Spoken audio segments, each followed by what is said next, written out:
sorry, sweet, ha. Ang dahil sa akin, itinakwil ka sa inyo. Wala kang kasalanan.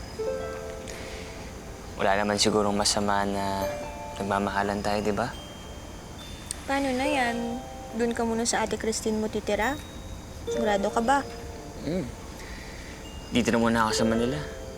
Total, Manila-based ka na din.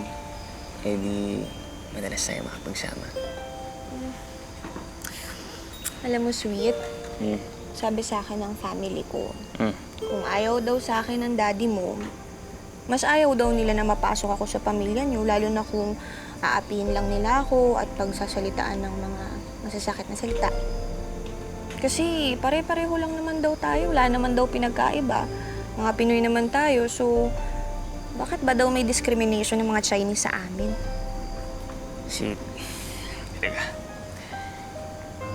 Di ba, nangako ako sa'yo na ipaglalaban kita? Alam mo, sawa na ako sa mga baluktot nilang katwiran. Hindi kita kaya mawala, sweet. Sus! Nangako rin ako, sweet. Pangako. Hindi rin ako bibitaw sa'yo. Kung nasan ka, nandun din ako. Siyempre.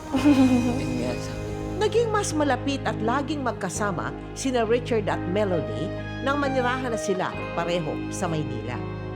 Lalo nilang nakilala ang isa't isa. Ang buong akala nila'y tuloy-tuloy na ang kanilang masayang pagsasama. Richard? Ay. Uy, long time. Jane, kamusta ka na? Okay lang naman, ikaw. Okay naman din. Looking good ka ngayon, ah.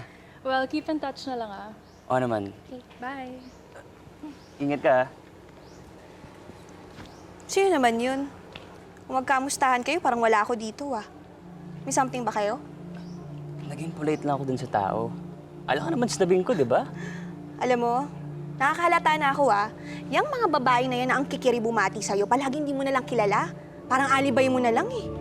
Wow. Ako lang ba? Ha? Pero ikaw, kung makabesa ko dun sa mga lalaking flight attendant, sinisita ba kita? Pero ikaw, kung sitahin mo, kala mo mag-asawa na tayo. Wow! So, nanunumbat ka. Ano, magbibilangan ba tayo dito? Eh, sinasabi ko lang naman sa'yo kung ano yung nakikita ko. You're not just stating the facts. You're accusing me. Melody, nakapagod na magpaliwanag sa'yo. So, napapagod ka na sa akin. Gusto mo na magpahinga? You need space? Sige, I'll give you space. Pwede tayo mag-cool off. Are you threatening me? Baka naman nahihiya ka lang na makipag-break na sa akin. Go! Sige, mag-break na tayo. Kung yan ang gusto mo, mag-break na tayo. Fine.